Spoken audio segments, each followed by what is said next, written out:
ये 20 लाख जो योनियां हैं, वृक्ष बन जाना, लता बन जाना, पेड़ बन जाना, दुर्वा बन जाना, पौधा बन जाना, ये 20 लाख योनियां केवल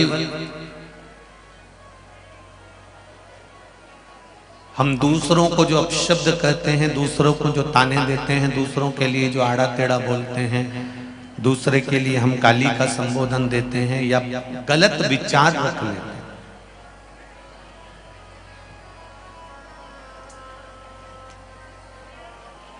ये वृक्ष, ये डालियां, ये पौधे, ये लताएं, ये जितनी भी ये योनियां हैं, ये सब इसी को प्रमाणित करती हैं कि हमने अगर किसी को अपशब्द कहा है, किसी को ताने दिए हैं, किसी को गालियां दी हैं, किसी को आड़ा टेढ़ा बोला है, तो ये वृक्ष जो फलदार बनते हैं, जिसमें आम लगे होते हैं, जिसमें बेर लगे होते हैं, जिसमें फल लगे होते हैं, जिसमें फूल लगे होते हैं, ये वृक्ष भी भगवान से बार बार निवेदन करते हैं कि अगली बार हमको फलदार मत बनाना, अगली बार हमको पुष्प वाला मत बनाना, क्योंकि फलदार जो वृक्ष होता है उसमें फल तो लगे होते हैं पर उसमें पत्थर बहुत मारे जाते हैं।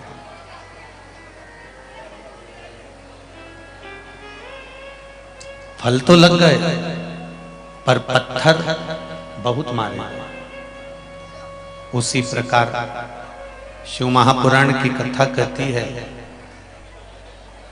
आपने किसी को अपशब्द कहा होगा, आपने किसी को आड़ा टेढ़ा बोला होगा, आपने किसी को आड़ा टेढ़ा शब्द से संबोधित किया होगा, कुछ बोल दिया होगा, तो वृक्षों में भी एक वृक्ष फल वाला आपको बना दिया जाता है, जिससे जिसको आपने गालियां बकी होगी, अपशब्द कहा होगा, ताने दिए होंगे, तो वो आड़ा टेढ़ा जिसको बोला गया होगा वो आप पर पत्थर का प्रहार कर सके। शिव महापुराण की कथा कहती है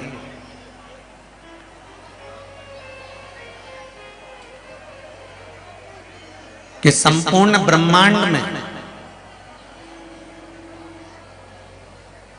शिव महापुराण की कथा कहती है संपूर्ण जगत में ये जितने जलचर, थलचर, वायुचर, ये जितने भी जीव नजर आते हैं, इनके नजर आने का एक कारण है कि कर्म के अनुसार कुछ भोग करता है।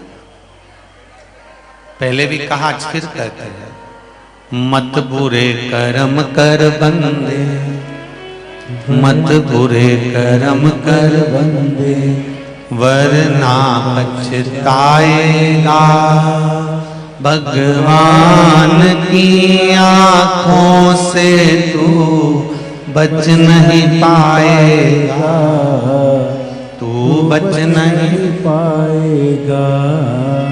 अरे ओ अज्ञानी मत कर नादानी, अरे ओ अज्ञानी मत कर नादानी।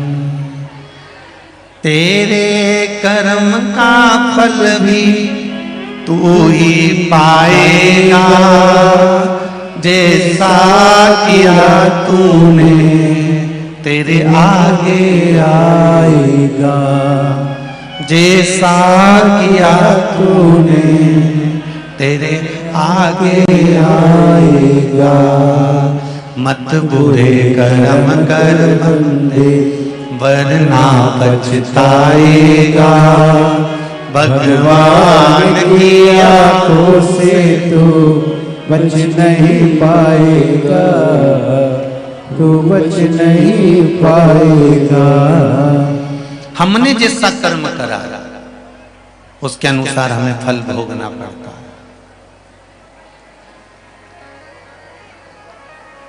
अच्छा करोगे अच्छा प्राप्त होगा, बुरा करोगे बुरा प्राप्त होगा। अच्छे कर्म की ओर जब आप आगे बढ़ेंगे तब कुछ ना कुछ अच्छा जिंदगी में अवश्य प्राप्त हो, ये निश्चित है। एक बात का स्मरण होगा आप लोगों को। आप में से कितने लोग हैं जो भगवान के मंदिर में दिया लगाते हैं? हाथ उठाओ जरा। सभी लोग लगाते हो? रखिए। मंदिर में दिया, मंदिर में दीप क्यों जलाया जाता है?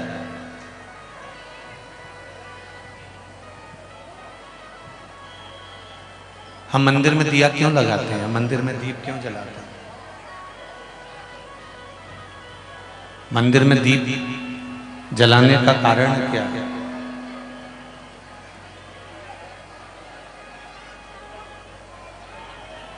किस लिए?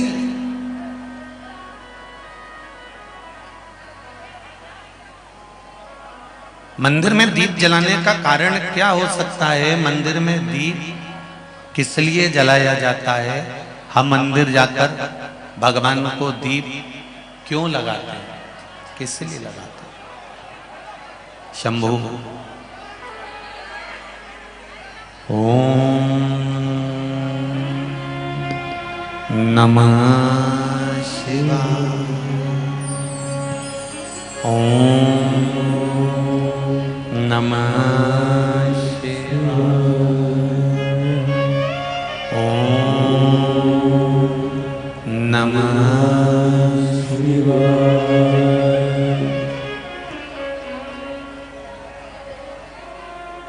हम मंदिर में दीप क्यों जलाते हैं? हम मंदिर में दीप क्यों लगाते हैं? आप सभी से एक निवेदन है, कथा का आज विराम दिवस है। बहुत दूर दूर से आप लोग कथा सुनने के लिए आए हैं। 10-10, 20-20 रुपए ऑटो वाले को भी दिए होंगे यहाँ तक आने का और जाने के लिए भी। मात्र 3 घंटे की कथा में से आधा घंटा तो आशीष भैया ले जाते हैं, बचते हैं 2.5 घंटे। उस 2.5 घंटे में से थोड़ा सा समय भजन में निकल जाता है, बचता है थोड़ा समय। शंकर भगवान से लगन लगा लो। पहले भी कथा में कहा था, मेहमान जब घर से जाते हैं लिफाफा तभी उनको दिया जाता है। बोलो सही है कि गलत है? बुआ जाते जाते अपने भतीजे को रुपये देकर जाती है, मामा जी जाते जाते अपने भांजे को आखिरी में पैसे देकर जाते हैं, फूफा जी जाते जाते आखिरी में कुछ ना कुछ अपने बच्चों को देकर जाते हैं। आखिरी का जो दिन होता है वो कुछ देने और लेने का होता है। और आज ही का वो दिन है गंगा दशहरे का, जिस दिन आज मेरा भोलेनाथ आप कथा प्रेम से सुन लें तो मेरा बाबा जाते जाते आपको कुछ देकर चले जाए। इसलिए स्नेह से शंभो हर हर महादेव। हम मानते हैं कि अपार जन समुदाय है। आज कथा में जब प्रवेश कर रहे थे तो कह रहे थे पूरे बुंदेलखंड के इतिहास का पहला जन समुदाय देखा है जो इतनी भीड़ अपार पड़ी पूरे बुंदेलखंड का। हम मान रहे हैं कि जगह नहीं है, पंडाल फूल हैं, रोडों पर आप लोग बैठे हो, खेतों में धूप में आप बैठे हो, पर पूरा प्रशासन भी आपकी सेवा में लगा हुआ है। पूरा प्रशासन हर तरह से सेवा में लगा हुआ है।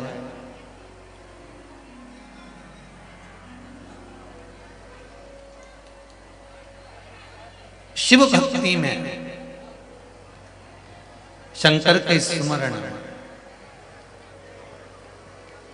आपका चित्तवृत्ति, आपका मन परमात्मा को दिया जाए। दिया क्यों लगाते हैं?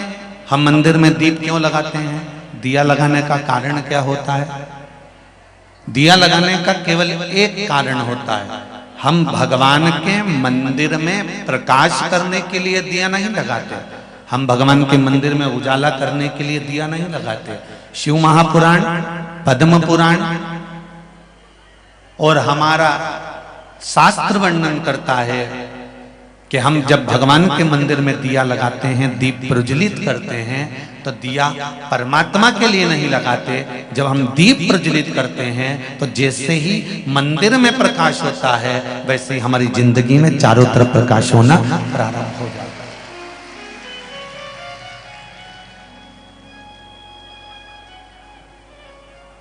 दीप का मतलब क्या होता है? सूर्य देवता की साक्षी। शिव पंचायत, शिव महापुराण की कथा आप लोगों ने सुनी थी? शिव पंचायत, शिव महापुराण की कथा यदि आप लोगों ने सुनी थी तो उसमें वर्णन करा था कि प्रत्येक पूजन में, अर्चना में, यज्ञ में, अनुष्ठान में, भगवान की भक्ति में सूर्य की साक्षी होना जरूरी होता है।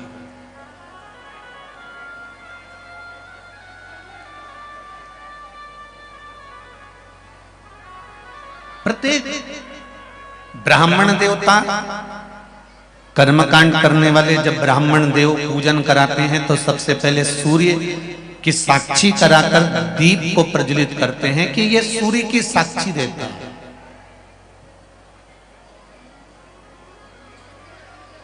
ये केवल सूर्य नहीं है, ये केवल दीप नहीं है, ये सूर्य की साक्षी देने वाला है।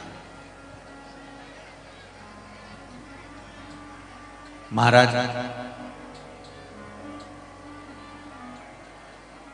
संकल्प करते समय हाथ में जल लिया जाता है, संकल्प करते समय हाथ में अक्षत चावल लिया जाता है, संकल्प करते समय हाथ में खुला पैसा लिया जाता है, संकल्प करते समय एक गोल सुपारी हाथ में ली जाती है, संकल्प करते समय हाथ में पुष्प लिया जाता है। इन सभी चीजों का प्रमाण क्या है?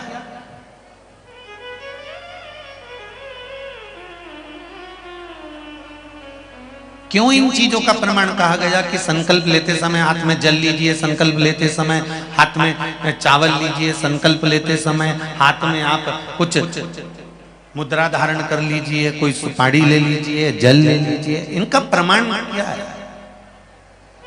अगर किसी कर्मकांडी ब्राह्मण से पूछेंगे तो वो बताएगा इस जल में, अक्षत में, सुपारी में, मुद्रा में, पुष्प में हमारी एक पीढ़ी संकल्प देने के लिए नहीं आई है। जब ब्राह्मण संकल्प छुड़ाता है, गोत्र बुलवाता है, नाम का स्मरण ब्राह्मण देवता कराते हैं, तब हाथ में जो वस्तु रखी होती है वो वस्तु केवल एक कुल को तारने वाली नहीं होती, वो संकल्प देने वाली वस्तु 7 पीढ़ी को तार देती है, 7 कुल को तार देती है।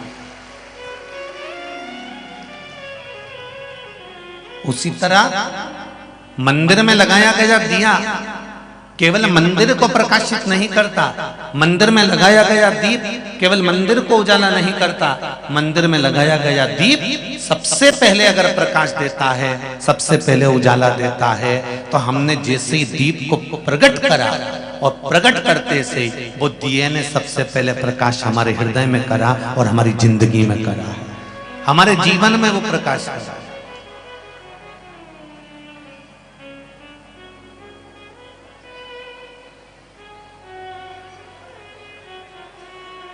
महाराज जो बुजुर्ग होते हैं ना, बड़े होते हैं ना, वो हमेशा ज्ञान की बातें ही करते रहते हैं और आपको समझाते रहते हैं। हाँ, छोटों को थोड़ा सा क्रोध आ सकता है, बच्चों को थोड़ा सा गुस्सा आ जाएगा, क्या मम्मी तुम रोज रोज एक ही बात लेकर बैठ जाती हो, क्या पापा तुम रोज रोज एक ही बात लेकर बैठ जाती हो, ऐसा होता है। एक दिन एक पिताजी अपने बच्चे से रोज कहते थे, बनो तो श्रवण कुमार बनो, बनो तो राम बनो।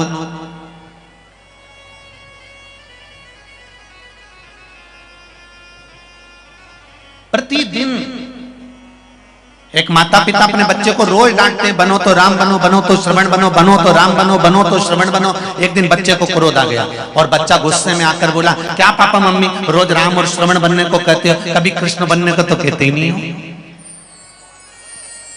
माता पिता ने कहा, हम तुम्हें कृष्ण बनने को कह देंगे पर तुम कृष्ण के गुण नहीं देख पाओगे। भगवान कृष्ण ने चीर चुराया, तो तुम भी कुछ ना कुछ गलत करोगे। भगवान कृष्ण ने माखन चुराया तो तुम उनकी चोरी की लीला को पकड़ोगे। तुम श्रेष्ठता नहीं पकड़ोगे। इतने में बच्चे को क्रोध आ गया और बच्चा कहने लगा, ठीक है पापा, तुम मुझे राम बनने को कहते हो, मैं राम बनने को तैयार हूं।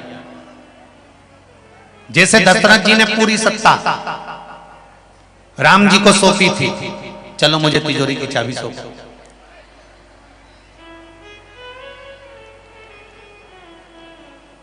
बड़ों का छोटों को जो उपदेश होता है वो ज्ञान प्रदान करने वाला होता है। छोटों को जो उपदेश दिया जाता है वो ज्ञान के लिए दिया जाता है। और बहुत समझने वाली बात है, बाजार में तुम्हारे सागर में आम की कीमत कितनी है? जम के बोलो जरा। 60 रुपए, 80 रुपए, 100 रुपए किलो। सेवफल की कीमत कितनी होगी? 60 रुपए, 80 रुपए, 100 रुपए। जितने भी गीले फल होते हैं, अंगूर है, सेवफल है, आम है, संतरे हैं, मौसम्बी है, चीकू है, केले हैं, ये जितने भी गीले फल हैं, बाजार में जाकर इनकी कीमत पूछोगे तो 100 रुपए, 80 रुपए, 40 रुपए, 50 रुपए इतनी कीमत होगी। और बाजार में ये तो गीले फल हैं। और सूखे जो फल होते हैं, जैसे अंगूर की कीमत पूछो और अंगूर जब सूख जाए, उसकी जब किशमिश बन जाए, उसकी कीमत पूछो कितनी होगी। किशमिश की कीमत अंगूर की कीमत से ज्यादा होगी कि नहीं होगी? अरे जम के तो बोलो, होगी ना। गीले फल की कीमत कम होती है और सूखे ड्राई फ्रूट्स की कीमत, सूखे फल की कीमत ज्यादा होती है। उसी तरह एक साधारण सा युवान व्यक्ति और एक बुजुर्ग व्यक्ति, इन दोनों में सबसे ज्यादा जो कीमत वाला होता है वो बुजुर्ग होता है, क्योंकि उसकी सूख कर कीमत हो गई। संसार सागर में आकर उसने ना जाने कितने दुख झेले हैं। संसार सागर में आने के बाद उसने ना जाने कितने तकलीफों को झेला है, ना जाने कितने कष्ट को झेला है, ना जाने कितने दुखों को झेलकर उसने अपनी जिंदगी का यापन करा है। एक साधारण विषय नहीं, एक बुजुर्ग, जितने भी बूढ़े व्यक्ति नजर आते हैं दुनिया के नवयुवक बच्चों को, तो उनको देखकर हंसी आती है कि ये बुजुर्ग हैं, इनका हाथ कांपता है, इनके मुख कांपता है, इनके चलने में इनको तकलीफ आती है। पर देखा जाए तो बुजुर्ग की जो कीमत है, एक वृद्ध व्यक्ति की जो कीमत है, वो घर में रहने वाला जो बूढ़ा व्यक्ति है उसकी कीमत जब समझ में आती है, जब बुजुर्ग व्यक्ति उस घर से चला जाता है, उसकी कीमत तब समझ में आती है।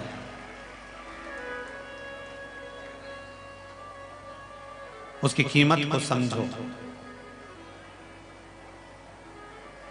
उसकी कीमत को जानो।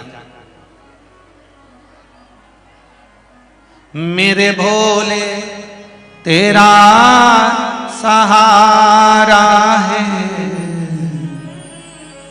मेरी नैया का तू किनारा है, मेरी नैया का तू किनारा है। शिव भक्ति की कीमत को समझ।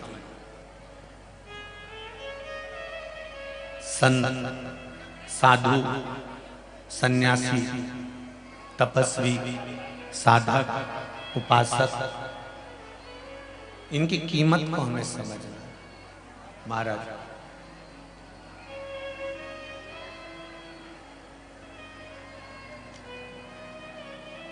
इनकी कीमत को हम समझें।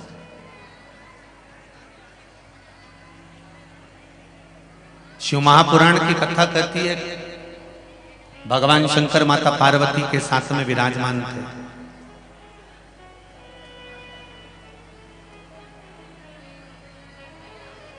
भगवान वो घड़दानी मां जगतजननी के साथ में विराजमान, और आज भगवान शंकर के नेत्र से एक अश्रु गिर गए।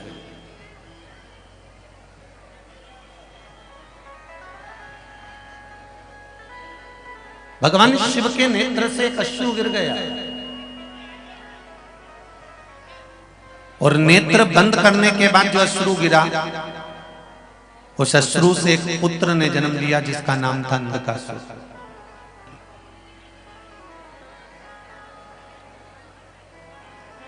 एक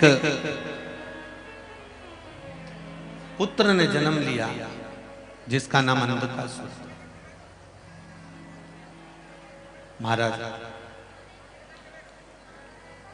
पार्वती जी ने उसको गोदी में ले लिया और मां जगत जननी पार्वती जी ने जब उसको गोदी में लिया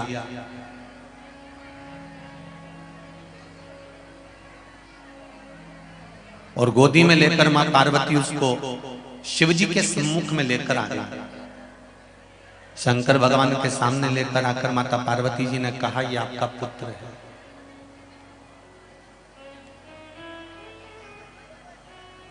शिव जी ने कहा, पार्वती इसको ले जाकर समुद्र में फेंक दो।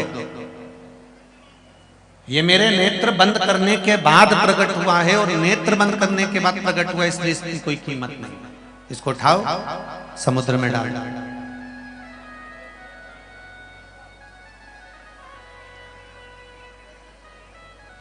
उठाकर इसको समुद्र के अंदर डाल दीजिए, फेंक दीजिए। पार्वती जी ने कहा, प्रभु आप कैसी बात करते हो? ये आपका पुत्र है, ये आपका बेटा है। शिवजी ने कहा, सुनो पार्वती, अगर ये मेरा पुत्र है तो इसके भीतर के जो विकार होंगे, इसके भीतर में जो भाव होंगे वो मेरे जैसे होना चाहिए, समर्पण के भाव के होना चाहिए। इसको उठाओ और समुद्र में डाल दो। पार्वती मैया बेटे को समुद्र में नहीं डालना चाहती थी। शिव जी ने थोड़ा सा क्रोध करा, बोला, तब माता पार्वती ने उसको समुद्र में डाला। समुद्र में हिरण्याक्ष रहता था। हिरण्याक्ष ने उस बालक को पाल पोस कर बड़ा कर लिया और हिरण्याक्ष ने अपने पास उस बालक को रख लिया। हिरण्याक्ष मर गया, प्राण छूट गए, अंधकासुर की सत्ता स्थापित हो गई। अंधकासुर ने ब्रह्मा जी से वर प्राप्त करा, ब्रह्मदेव का तप करा, साधना करी और ब्रह्मा जी से वर मांगा। ब्रह्मा जी ने कहा, मांगो तुम्हें क्या चाहिए? तो अंधकासुर कहते हैं, मुझे वर दीजिए कि मेरे प्राण ना छूटे, मैं मरूं ना।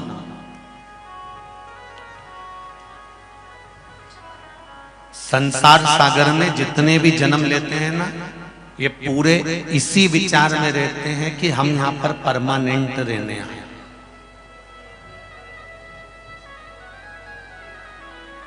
अच्छा, ज्ञान सबको है, थोड़ी सी भी बात करो ना किसी से तो ज्ञान की बातें सब करते हो, रे भैया एक ना एक दिन तो जाना ही है। अब बताओ, महाराज जी से ज्यादा ज्ञान तो संसार के हर व्यक्ति को, कि उसको ये मालूम है कि एक ना एक दिन जाना।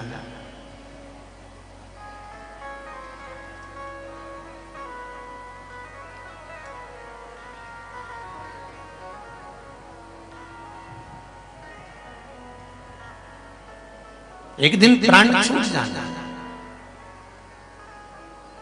महाराज, जितने रिश्तेदार हैं, जितने नातेदार हैं, जितने कुटुंबी हैं, जितने कबीले वाले हैं, ये वैसे आएंगे नहीं आएंगे पता नहीं, पर मरने पर जरूर एक बार आ जाएंगे, ये निश्चित है।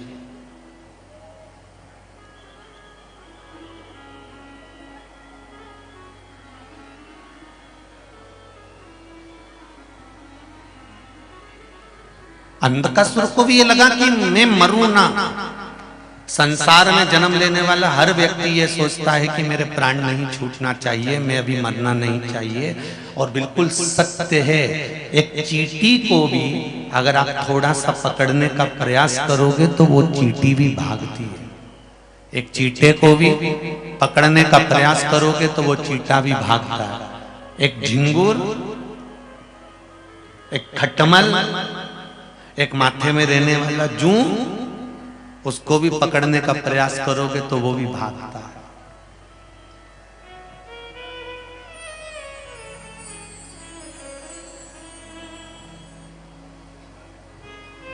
मरना कोई नहीं चाहता।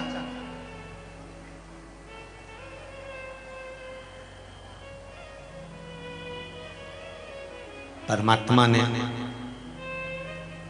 एक नियम बहुत अच्छा बना रखा है कि मुट्ठी बांध आया जग में, हाथ पसारे जाएगा। क्या तू लेकर आया जग में, क्या तू लेकर जाएगा। इस कहावत में कहा गया कि क्या तू लेकर आया, क्या तू लेकर जाएगा। मुट्ठी बांधे आया और हाथ पसारे जाएगा। पर शिव महापुराण की कथा कहती है कि तुम जितने लोग शिव महापुराण की कथा सुन रहे हो, जितने आस्था चैनल पर सुन रहे हो, जितने फेसबुक यूट्यूब पर सुन रहे हो, जितने आज गंगा दशहरे के पावन अवसर पर शिव महापुराण की कथा इस पंडाल में सुन रहे हो, एक बात याद रखना कि मुट्ठी बांधे आए, पर यह पक्का है कि तुम खाली हाथ नहीं जाओगे। अपना किया गया सत्कर्म, अपना किया गया भजन, अपना किया गया कीर्तन, अपना किया गया मंत्र जाप, अपना किया गया नाम जाप, अपना किया गया नाम स्मरण, जो तुमने परमात्मा का भजन करा है, कीर्तन करा है, मंत्र जाप करा है, स्मरण करा है, इस चिलचिलाती हुई धूप में, ऐसी तपन में बैठ बैठ कर शिव महापुराण की कथा सुनी है, तो ये कोई दूसरा लेकर नहीं जाएगा, तुम्हारा पुण्य तुम्हारे साथ में जाएगा।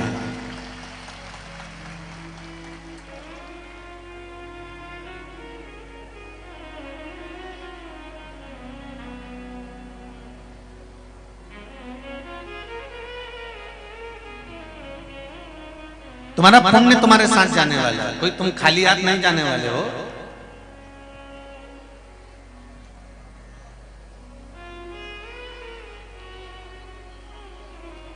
किसी ने एक सुंदर लाइन कही है ना महाराज, इससे तो आगे,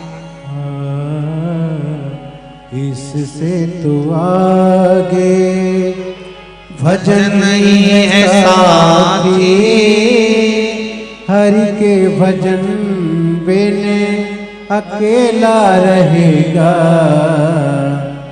अरे मन ये 2 दिन का मेला रहेगा, कायम जगह का झमेला रहेगा।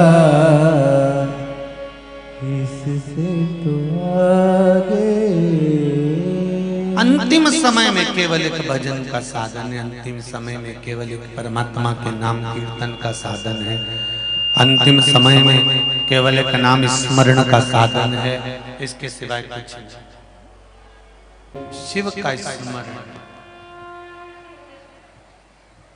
मंत्र जाप, कहा मृत्यु निश्चित है, आएगी, मरना पड़ेगा, इसको कोई टाल नहीं सकता।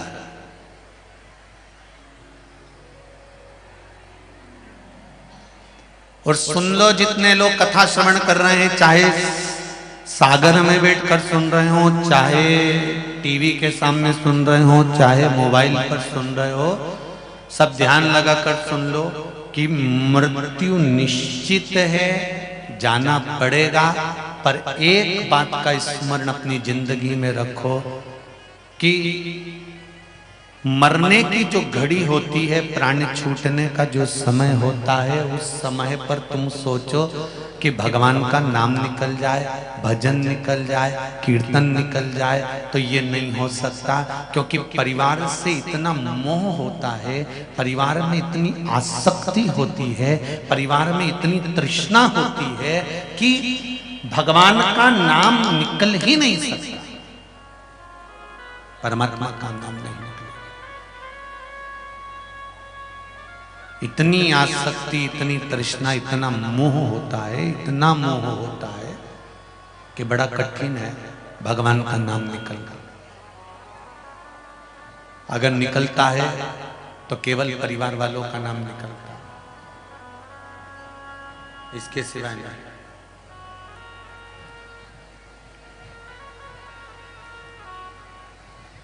तो क्या करना है? जितने गांव के लोग बैठे होंगे वो एक बात जानते होंगे, पानी गिरने से पहले गांव का व्यक्ति अनाज कोठी में भर के रख लेता है। बोलो सही है कि गलत है? अरे बोलो जरा जम के बोलो। गांव का व्यक्ति अनाज कोठी में भर कर रख लेता है। बुजुर्ग पहले की माताएं कहती थी अब 4 महीना पानी वानी गिरेगा, कुछ सूखा नहीं पाएंगे, इसलिए मिर्ची लाकर सुखाकर, धनिया लाकर सुखाकर, फिर कुछ सामान लाकर सुखाकर, पिसवा कर, डब्बों में भरकर, पॉलीथीन पन्नी लगाकर, उसका ढक्कन मक्कन पैक करके बुजुर्ग माताएं पहले के समय की गांव का व्यक्ति उसको संभाल कर रख देता था। इनसे ये सीख लो कि बारिश आएगी तब अनाज संभाल नहीं पाओगे, इसलिए बारिश से पहले अनाज को संभालो। बारिश आए उससे पहले अनाज को संभाल लो। ये शिव महापुराण की कथा कहती है मृत्यु आए उससे पहले इस आत्मा को संभाल कर परमात्मा को निछावर। शिव पुराण संभाल नहीं पाओगे।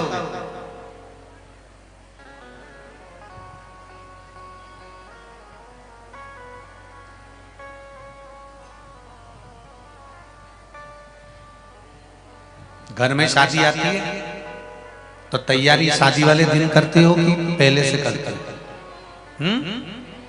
पहले से। क्यों?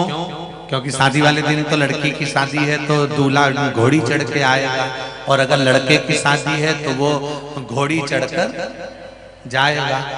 एक लड़की की शादी होगी तो घोड़ी चढ़कर आएगा, लड़के की शादी होगी तो घोड़ी चढ़कर जाएगा। उसी तरह अंतिम समय जिस दिन इस जीवात्मा को परमात्मा से मिलना है, प्राण छोड़कर जाना है, चले जाना है, उस दिन तो घोड़ी चढ़कर पाड़ा चढ़कर यमराज आएगा, और पाड़ा चढ़कर ही यमराज हमको लेकर चले जाएगा।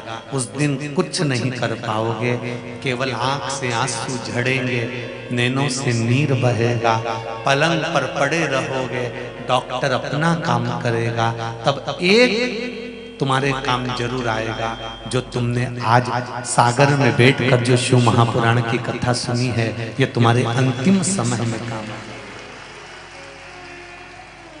3.5 करोड़ रोम छिद्र ये मनुष्य के शरीर में हैं।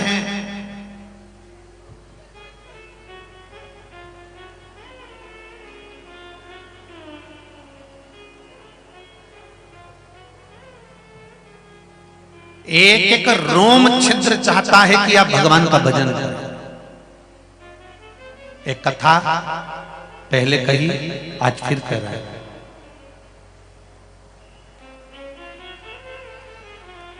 द्रौपदी ने बुलाया और भगवान कृष्ण दौड़ कर गए।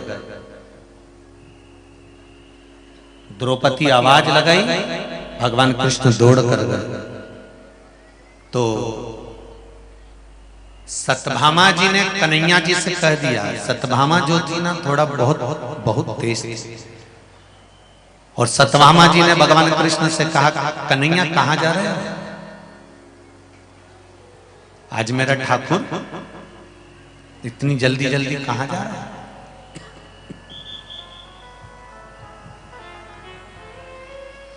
भगवान कृष्ण कहते हैं, सत्यभामा, ए सत्यभामा, मैं द्रौपदी के यहां जा रहा हूं। कृष्ण, ये द्रौपदी में ना जाने क्या है, कभी सुबह आवाज लगा देती है, कभी दोपहर में आवाज लगा देती है, कभी शाम को आवाज लगा देती है, और भगवान कृष्ण को दौड़कर द्रौपदी के जाना पड़ता है। सत्यभामा जी ने पूछा, आपका और द्रौपदी का संबंध क्या है? कोई किसी व्यक्ति के यहाँ अगर दौड़ दौड़ के जा रहा है, कोई व्यक्ति के यहाँ अगर बार बार पहुंच रहा है, तो संबंध है क्या? क्या संबंध है आपका और द्रौपदी की? भगवान कृष्ण ने कहा वो मेरी बहन है, वो मेरी बहन है। जब मेरे हाथ में चोट लगा था तो उसने अपने साड़ी का पल्लू फाड़ कर चीर निकाल कर मेरे हाथ में बांधा था। जब उंगली कटी तुम्हारी, मैंने फाड़ी आधी साड़ी, क्या भूल गए गिरधारी, जब उंगली कटी तुम्हारी, क्या भूल गए गिरधारी, जब उंगली कटी तुम्हारी। क्या ठाकुर भूल गए? भगवान कृष्ण कहते हैं द्रौपदी मेरी बहन है, इसलिए मैं दौड़ दौड़ कर चले जाता हूं।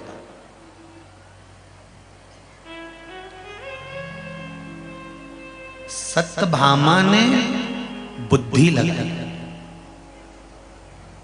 बहुत ध्यान देना इस संवाद पर। ओम शिव महापुराण कथा का ये छोटा सा संवाद अपनी जिंदगी में उतार कर रखना। द्रौपदी ने बुद्धि लगाई। शिव महापुराण की कथा कहती है शंकर के मंदिर में जाना तो बुद्धि मत लगाना, भक्ति लगा दो। बुद्धि से शिव नहीं मिलेगा, पर भक्ति से शिव मिल जाएगा।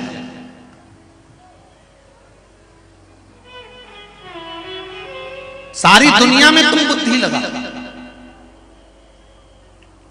सारी दुनिया में जाकर तुम बुद्धि लगाओ, पर भगवान के चरणों में पहुंचकर बुद्धि नहीं, भक्ति होना चाहिए।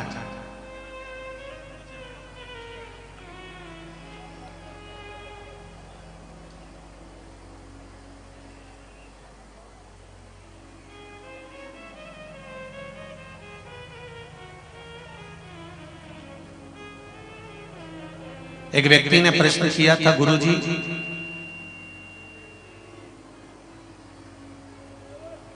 आपने कभी शंकर जी को देखा है?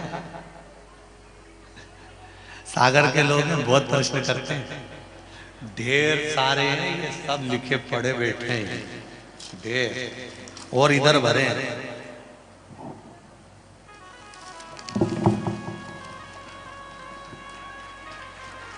सागर है, जब नाम सागर है तो पत्रों का भी तो सागर होगा। सब यहीं रखे हैं हो। जिन जिन को फायदा मिला है शिव महापुराण की कथा सुनने से, उनके पत्र यहीं पर है। मेरा तो एक आध बार आप सबसे निवेदन है कि इन पत्र को एक बार योग लगे तो एकांत में बैठकर पढ़ भी लेना कि इन पत्रों में कितने दिल से लोगों ने अपना भाव व्यक्त करा है। किसी ने पूछा, गुरुजी आपने कभी शंकर जी को देखा है? आपने देवाधिदेव महादेव को कभी देखा? हमने कहा ऐसे एकदम प्रत्यक्ष में तो कभी दिखा नहीं, पर यह जरूर है उसकी अनुभूति हर पल दिखती है, हर घड़ी दिखती है, हर क्षण दिखती है।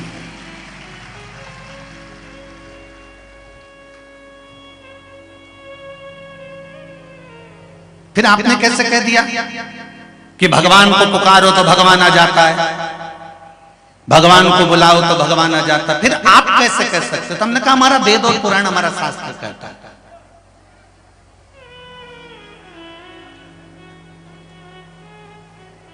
तो उन्होंने कहा कि वेद और पुराण शास्त्र कहता है, इसलिए आपने मान लिया कि भगवान आता है। हमने कहा बिल्कुल ऐसा होता है। हमने कहा मानने से नहीं होता, तो तुम्हारा जब जन्म हुआ था, तुम पैदा हुए थे, तो तुम पैदा हुए बच्चे को बताया गया था कि तुम्हारे बाप यही हैं, तो तुमने उसको बाप माना कि नहीं माना? तुमको बताया गया था कि तुम्हारे बाप ये हैं, तुम्हारे पिता ये हैं, तो तुमने उसको पिता माना। तुम्हें बताया गया जन्म के बाद तुम्हारी माँ ये है, तो तुमने उसको माँ माना। तुम्हारे जन्म के बाद बताया गया तुम्हारे दादाजी ये हैं, तो तुमने उसको दादा माना। तुम्हें बताया गया तुम्हारे जन्म के बाद तुम्हारी दादी ये हैं, तो दादी माना गया। तुम्हारे जन्म के बाद बताया गया तुम्हारी बहन ये है, तुमने बहन मान लिया। तुम्हारे जन्म के बाद बताया गया तुम्हारा भाई है, तो तुमने उसको भाई मान लिया। तो हमारे वेद और पुराण शास्त्र बताते हैं कि परमात्मा है और आता है, तो क्यों ना माने? हमारा वेद और पुराण, हमारा शास्त्र, हमारे ऋषिवर बताते हैं कि परमात्मा है, मिलेगा, आएगा, हर पल मिलता है, हर पल। जरा विचार करिए, एक छोटा सा अगर उसका मिलन नहीं होता तो आज ये पंडित प्रदीप मिश्रा तुम्हारे बीच में नहीं होता, नीलकंठ में कब का चला गया होता। हरिद्वार में जब कथा हुई, एक्सीडेंट हुआ, सारी गाड़ी उल्टा पुल्टा हो गई, खाई में जाकर गिरती, तो बचाने वाला कौन था? ये पत्र लिखा एक बहन ने, देखो पत्र कितना सुंदर है, उसको समझिए।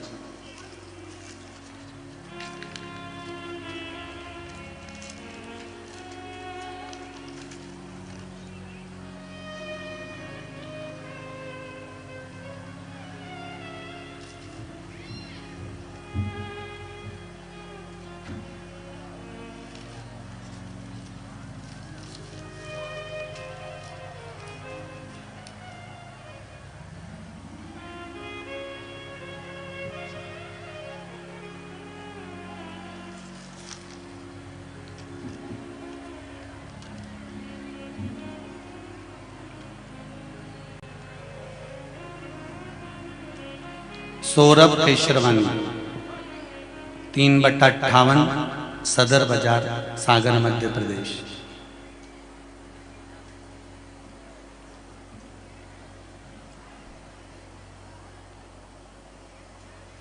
कहीं बैठे हैं? बैठे हो तो हाथ जरूर हिलाई लगा। लिखा है, गुरुजी इस महा शिव शक्ति के दूसरे दिन 3 साल की बच्ची की तबीयत अचानक से खराब हो गई। हम सब लोग उसको हॉस्पिटल लेकर गए। डॉक्टरों की टीम ने जब बच्ची को चेक किया तब पता चला कि बच्ची को फिट की बीमारी हो गई, बोलने में भी दिक्कत होने लगी। फिर हमने महामृत्युंजय जाप करवाया, श्री शिवाय नमस्तुभ्यम का जाप करना प्रारंभ किया गया। और दूसरी बार जल पिलाने के बाद उसकी फिर जांच कराने के लिए हम डॉक्टर के पास लेकर गए। तब उसका जब सीटी स्कैन हुआ तब रिपोर्ट नॉर्मल आई, बच्ची को कुछ भी नहीं था। ये पत्र है, एक पत्र और देखिए, बड़ा सुंदर पत्र, सभी बहुत सुंदर आए हैं।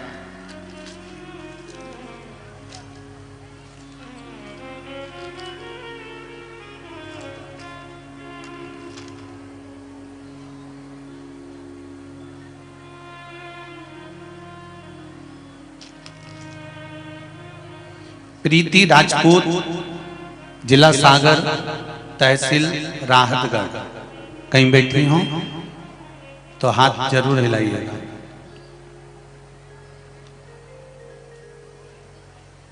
प्रीति राजपूत, जिला सागर, तहसील राहतगढ़। पत्र में लिखा है, गुरुदेव मेरे पति को पैर में एक गठान हो गई थी, उसी गठान के ऊपर एक और गठान हो गई थी। डॉक्टर ने ऑपरेशन का बोल दिया था। तभी दीदी शिव महापुराण के बारे में बताया, रायसेन जिले से आपकी कथा सुनी।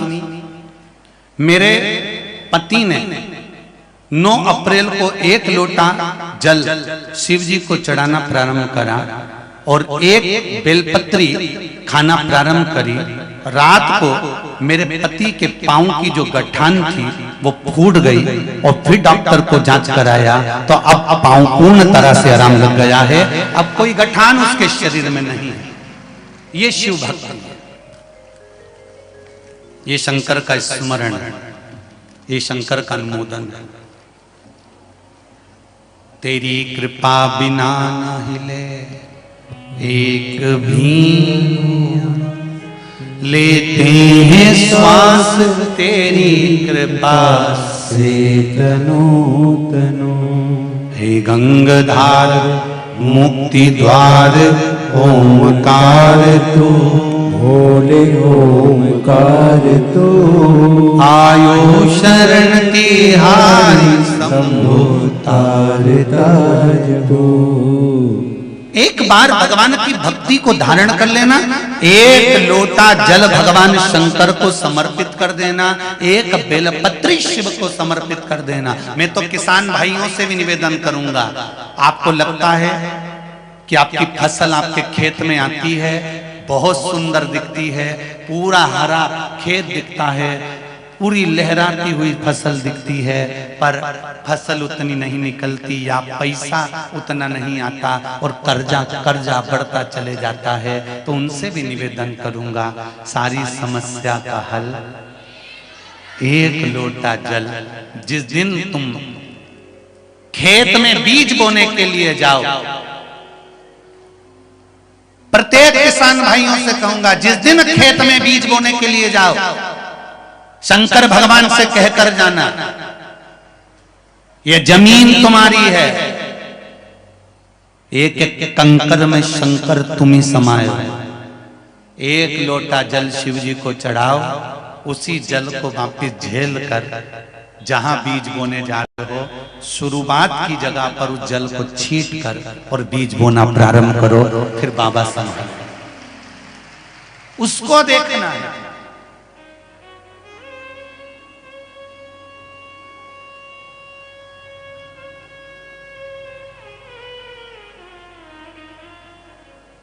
उसके भरोसे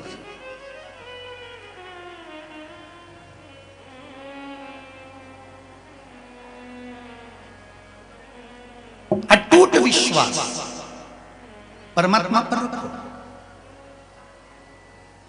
जाना सबको है, बस थोड़ा भजन का बल बढ़ाकर रखो। जब भजन का बल बड़ा होता है तब परमात्मा के मिलन में देरी नहीं होती, वो मिल जाता है, उसके मिलने में देरी नहीं होती। भजन के बल को बढ़ा।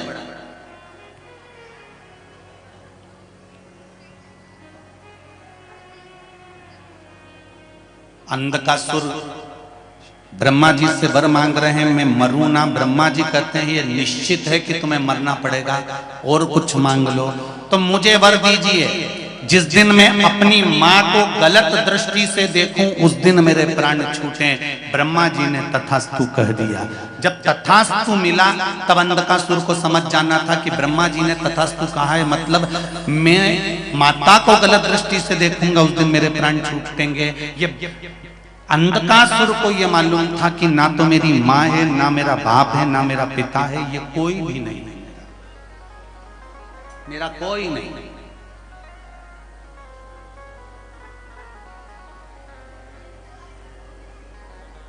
मृत्यु निश्चित, तथास्तु कह दिया।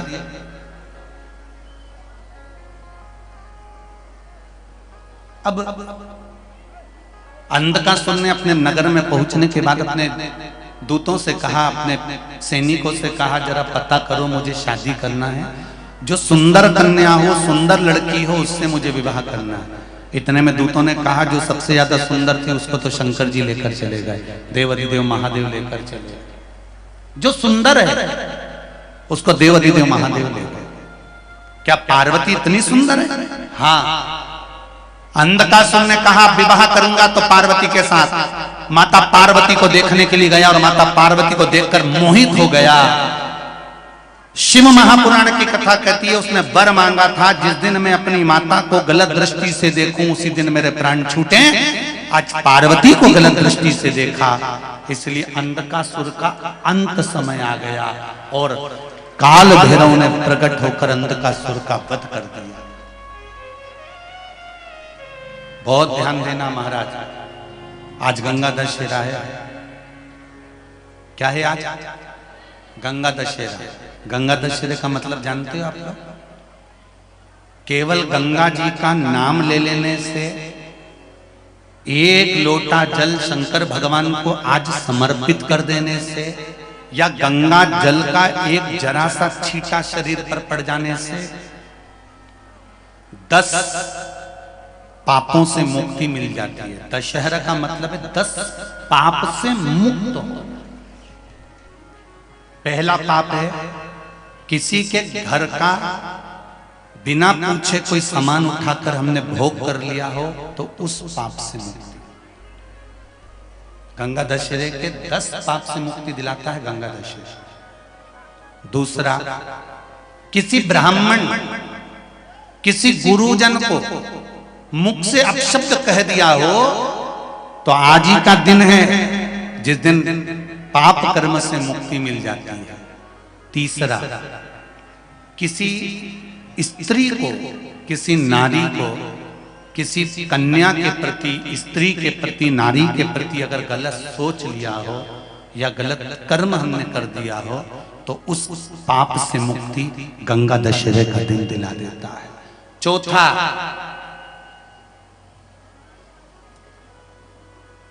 रजो धर्म धारण करने वाली नारी, रजस्वला स्त्री के हाथ का बना हुआ अगर हमने भोजन ग्रहण कर लिया है, तो आज गंगा दशहरे का दिन ही ऐसा रहता है जिस दिन उस पाप से हमें मुक्ति मिलती है।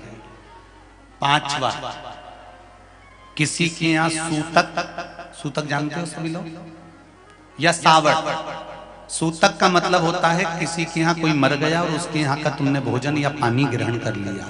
सावड़ का मतलब होता है किसी के यहाँ बच्चा हुआ, तुम्हें मालूम नहीं था, उसके घर का 8 दिन का 10 दिन का तुमने भोजन या पानी ग्रहण कर लिया। सूतक या सावड़ का भोजन या अन्न पानी ग्रहण कर ले, तो 5वें नंबर का गंगा दशहरे का वर्णन करता है कि 5वां पाप, इस पाप से भी लोगों को मुक्ति मिल जाती है। 6ठे नंबर का वर्णन आया, किसी मंदिर की जगह पर या धर्म की जगह पर अपना कब्जा कर लिया हो या धर्म की जगह को अपना बना लिया हो, तो उस पाप से मुक्त होने का एक साधन 6ठे नंबर का। 7वें नंबर का, झाड़ू लगाते समय, बुआरी लगाते समय छोटे छोटे जीव झाड़ू के नीचे मर जाते हैं, तो उसके पाप से मुक्ति गंगा दशहरे का दिन दिला देता है। 8वें नंबर का, 8वें नंबर, जिस समय हम भोजन ग्रहण कर रहे हों और हमारे दरवाजे पर कोई व्यक्ति आकर बैठा हुआ है और हमने उसको भोजन का नहीं पूछा या उसका मुख झूठा ना कराया, तो उस दोष से वंचित हो जाए, उस दोष को समाप्त कर दे, वो गंगा दशहरे का दिन। 9वें नंबर का, बेटी की शादी करी और बेटी की शादी करने पर बहुत सारा कन्यादान आया। उस कन्यादान में साड़ियां ज्यादा आ गई, सामान ज्यादा आ गया, मिक्सर 2 सेट आ गए, डिनर के 2 सेट आ गए, और मायके वालों ने 1 सेट अपने घर में रख लिया और उस मिक्सर में खूब सामान पीस पीस के खाया, खूब निपटाया। बेटी के कन्यादान का सामान घर में रखकर उसका भोग करने पर जो पाप लगता है, 9वें नंबर का कहता है गंगा दशहरे का दिन उस पाप को धो देता है।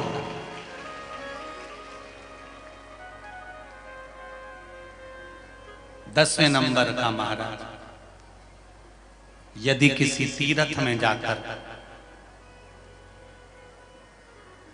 हमने कोई गलत काम करा होता है, तो गंगा दशहरे का ये आज का दिन हमारे पाप को वो धो देता है। ये गंगा दशहरे के 10 पाप को धोने के लिए मात्र एक दिन है गंगा दशहरे का दिन। आज के दिन जो शिव जी को जल चढ़ाता है शंकर भगवान कहते हैं भले उसने उसमें गंगा जल डाला नहीं डाला, पर मेरे ऊपर जब जल चढ़ाता है शिव जी कह देते हैं आज के चढ़े हुए जल को मैं गंगा जल बना देता हूं। आज गंगा दशहरे का दिन, खूब भजन करो, दान करो, पुण्य करो, सत्कर्म करो, नाम जाप करो, नाम स्मरण करो,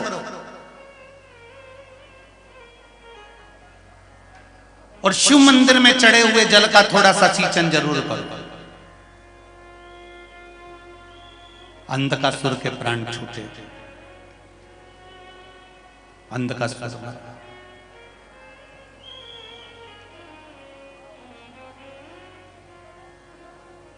महाराज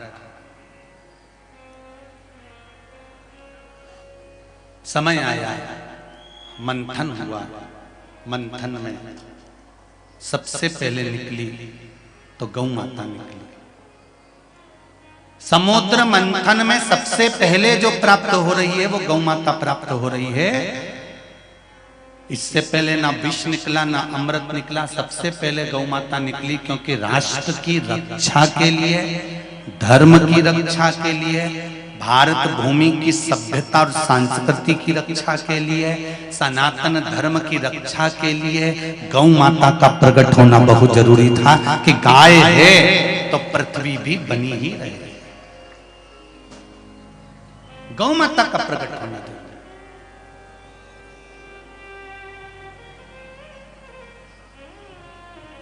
समुद्र मंथन में सबसे पहले 5 गाय निकली है। पहले नंबर पर नंदा, दूसरे नंबर पर सुभद्रा, तीसरे नंबर पर सुरभि, चौथे नंबर पर सुशीला और 5वें नंबर पर बहुला। ये समुद्र मंथन में से 5 गाय प्राप्त हुई। केवल समुद्र मंथन से 5 गाय नहीं, शिव महापुराण की कथा कहती है जब भगवान ने ये मानव का शरीर बनाया, जब मनुष्य की देह बनाई तो 5 इंद्रियों को भगवान शंकर ने प्रदान करा। 5 कर्मेंद्रियों को, 5 ज्ञानेंद्रियों को भगवान ने दिया है। ये 5 कर्मेंद्री, 5 ज्ञानेंद्री क्यों दी भगवान ने? इसको देने का केवल एक कारण था कि इंद्रियों से विचार करना। नेत्र परमात्मा ने तुमको दिए, श्रवण शक्ति परमात्मा ने तुमको दी, हस्त परमात्मा ने तुमको दिया, नासिका परमात्मा ने तुमको दिया, मुख परमात्मा ने तुमको दिया, चरण परमात्मा ने तुमको दिया। 5 कर्मेंद्री, 5 ज्ञानेंद्री, और ये कोई साधारण नहीं, इसकी कीमत बड़ी प्रबल है।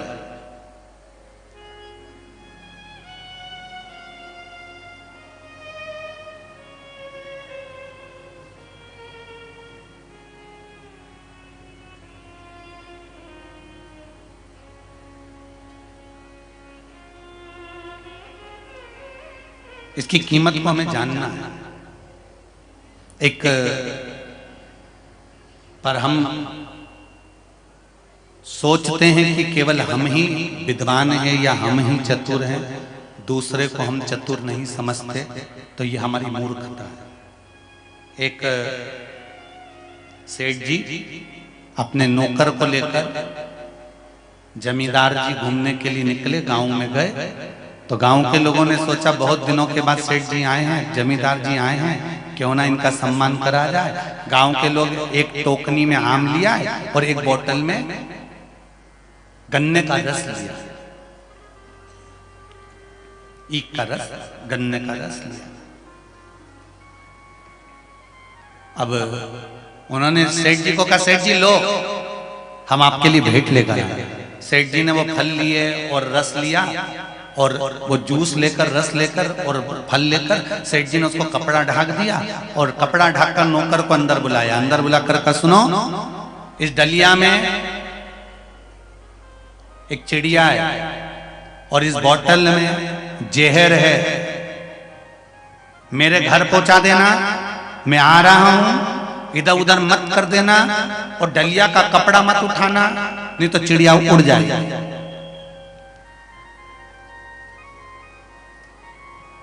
अब नौकर तो नौकर लेकर चला। अब सेठ जी को लग रहा था कि मैंने नौकर को बेवकूफ बना दिया, पर आज के जमाने के नौकर बेवकूफ बने। वो डलिया ले गए, बोतल ले गए जूस की, गन्ने के रस की, और वो रास्ते में ले गए। उनको तो मालूम था, उसने तो जान लिया था कि इसमें क्या रखा है। भले सेठ जी के कि चिड़िया है और गन्ने का रस है, परंतु वो तो जान जान। सेठ जी घर पहुंचे, पत्नी को आवाज लगाया, लाओ भोजन लाओ, जल्दी से भूख लग रही है। पत्नी बोलने लगी, अभी कम से कम 2 घंटे की देरी है भोजन में, अभी बना नहीं है। तो एक काम करो, मैंने नौकर के हाथ से फल भेजे थे और वो बोतल भेजी थी रस की, वो ला के दे दो। इतने में पत्नी बोली, तुम्हारा नौकर तो अभी तक नहीं आया। पति बोला, नौकर नहीं आया? हाँ। सेठ जी उसको ढूंढने गए, वो तो बढ़िया पीपल के पेड़ के नीचे चित्ता पड़ा, आराम से सो रहा। सेठ जी ने उसको लात मारी, उठाया, क्यों रे यहां पड़ा हुआ है तू? सामान लेके घर क्यों नहीं पहुंचा? कहां है वो डलिया और बॉटल? इतने में नौकर हाथ जोड़ के बोला, सेठ जी इतनी तेज हवा चली, इतनी तेज चली, डलिया हाथ से छूट गई, कपड़ा उड़ गया, उसमें से चिड़िया भाग।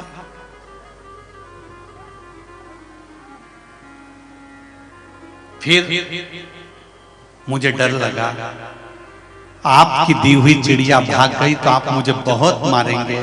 तो मैंने सोचा एक काम करूं, बोतल में जहर है, पी लेता हूं और मर जाता हूं। मैंने पूरी बोतल का जहर पी लिया। अब मैं इंतजार कर रहा हूं, मरूंगा कब।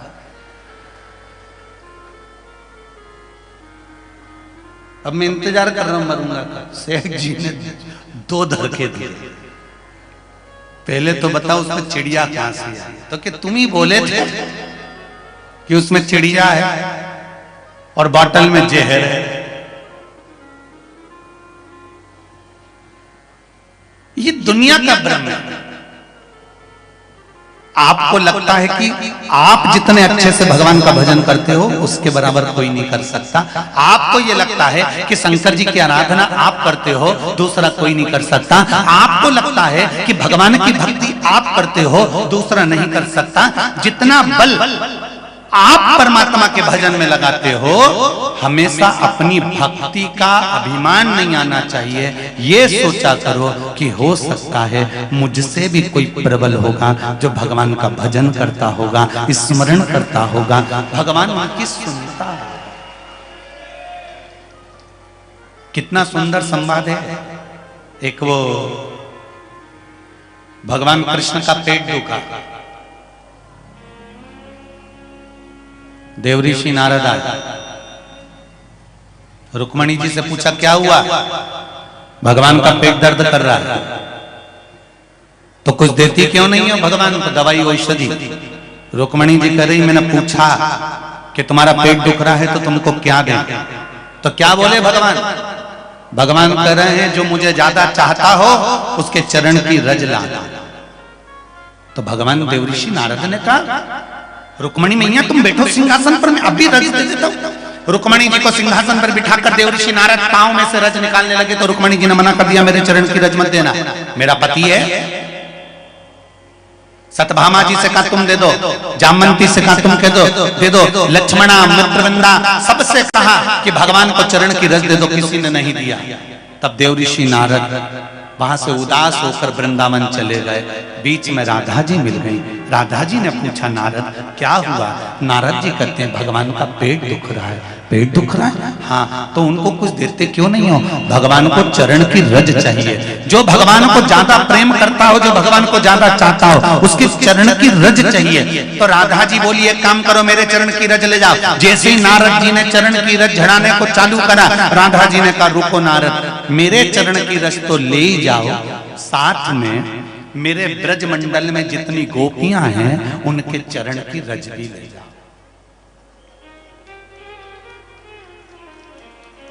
नारद जी ने पूछा, उनके चरण की रज क्यों? सारे ब्रज की गोपियों के चरण की रज क्यों?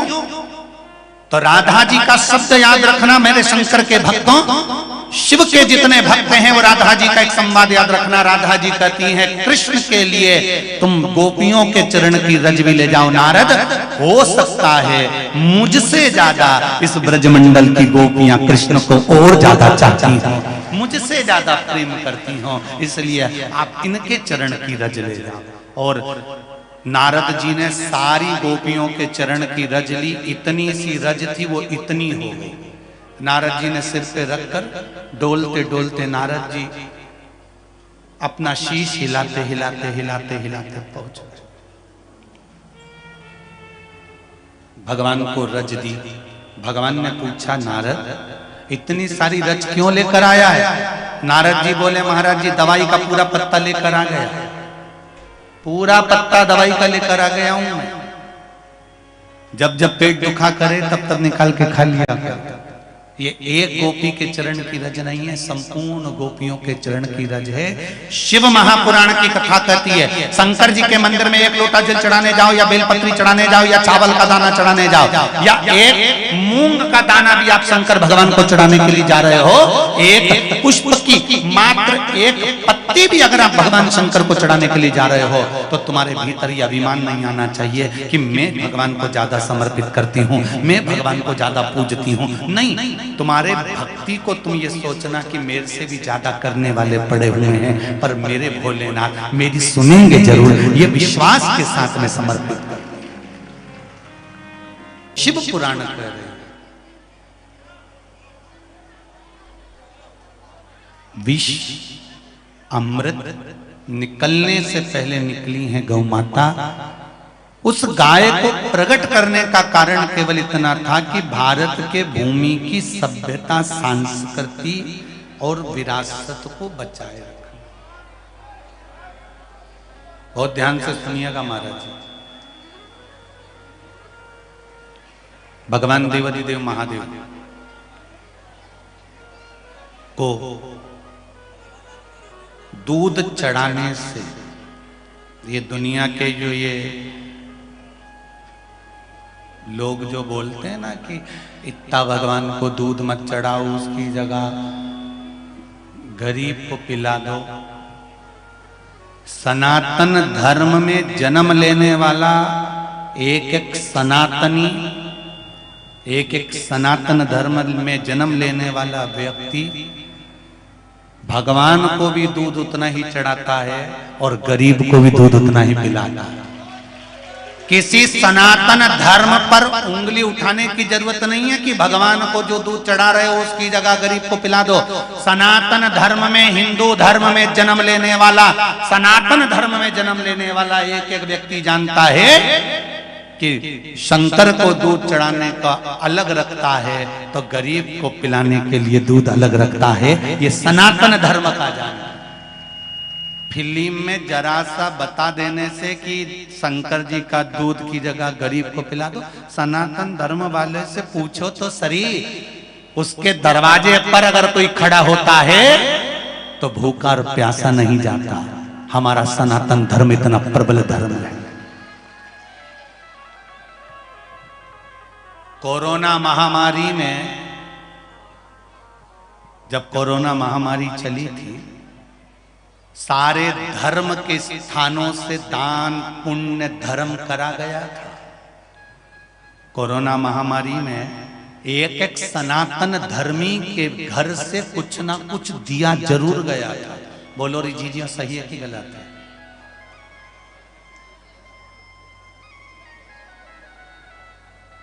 सनातन धर्म का व्यक्ति तो जब दुख की घड़ी आती है तो हर दुख की घड़ी में अगर कोई खड़ा मिलता है तो सनातन धर्म का एक व्यक्ति खड़ा मिलता है। बाकी के धर्म के लोग कहां चले जाते हैं फिर?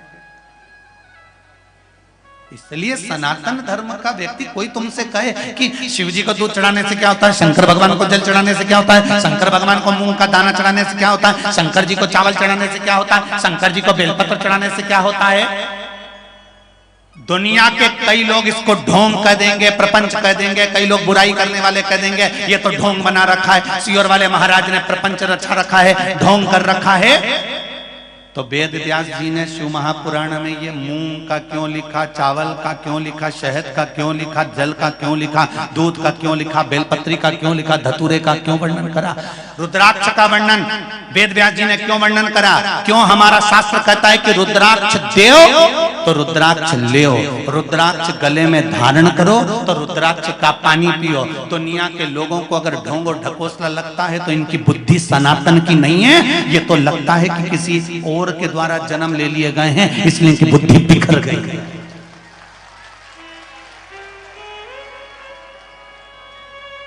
इनकी बुद्धि बिखर गई है और अच्छे अच्छे पद पर बैठकर बोलते हैं कि रुद्राक्ष पहनने से क्या होता है, बेलपत्री चढ़ाने से क्या होता है, बेलपत्री पे शहद लगाने से क्या होता है।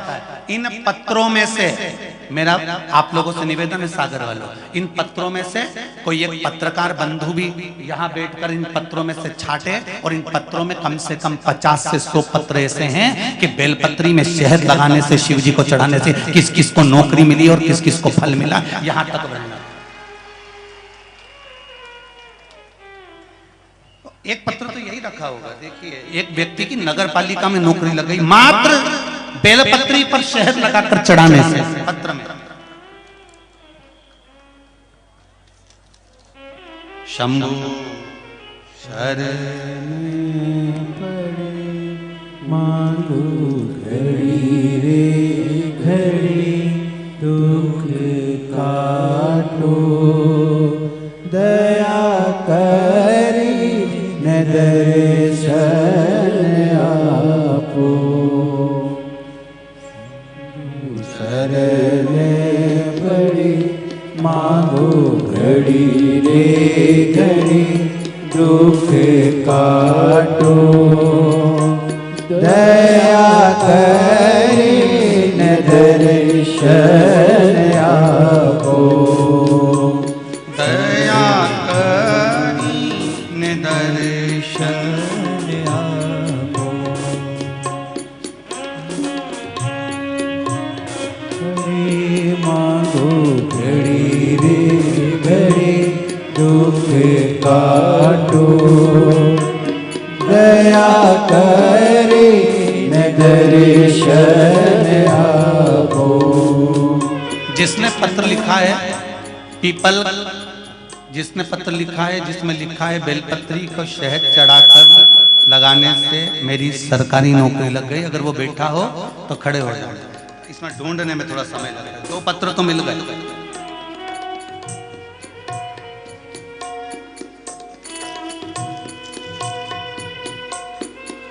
प्रीति शैलेंद्र चौरसिया, मल्लाहरगंज गोवर्धन नाथ मंदिर के पास, इंदौर मध्य प्रदेश। कहीं बैठे हों हाथ उठाइएगा।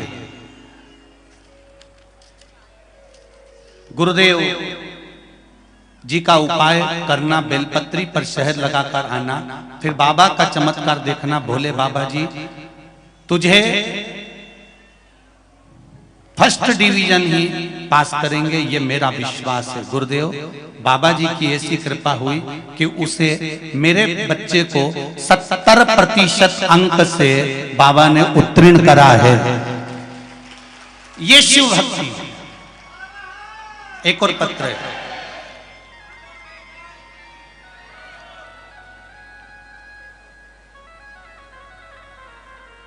शुभी चौक से सागर सदर 4 मुहाल, शुभी चौक से। कहीं बैठी हैं? बैठी हो तो हाथ हिला दीजिएगा। शुभी चौक से शहद बेलपत्र और पशुपतिनाथ व्रत का फल। मेरा 3 मार्च 2022 को गणित का पेपर था। मैंने पेपर के 2 दिन पहले 1 मार्च 2022 को महाशिवरात्रि पाले दिन शहद बेलपत्र का प्रयोग किया और बाबा से कहा मुझे गणित विषय में 100 में से 100 अंक लेकर आना है। सीहोर वाला महाराज कहता है शहद बेलपत्री का प्रयोग कर कर जाना, फल जरूर मिलेगा। तो मैं देखना चाहती हूँ क्या 100 में से 100 अंक भी मिल सकते हैं क्या? मैंने केवल परीक्षा लेने के लिए शहद और बेलपत्री का प्रयोग करा और उसको लगा कर आई। गुरुदेव 11 अप्रैल 2022 से पशुपति व्रत करना भी प्रारंभ किया। 25 अप्रैल 2022 को 3 पशुपति व्रत पूर्ण हुए। 29 अप्रैल 2022 को 12वीं का रिजल्ट आया, जिसमें जिस पेपर के लिए मैंने 100 में से 100 अंक मांगे थे वो गणित में से 100 में से 100 अंक प्राप्त हुए। 96% पाकर मैं पास हुआ। भोपाल तक ये आवाज चली जाना चाहिए। लिखने वाले लिख कर देते हैं क्या होता है रुद्राक्ष पहनने से। शंभू शरणे पड़ी। अरे अच्छी अच्छी कुर्सी पर बैठते हो तो अच्छी अच्छी बातें करा करो श्रीमान जी, अच्छा लगेगा सेहत के लिए। कुछ बोलना चाहते हो? माइक दो जरा पीछे पहुंचाओ माइक। एक पत्र हो रहे नगर पालिका में सर्विस लगी है, वो ढूंढ जरा ढूंढो ना, इसमें से ले जाओ।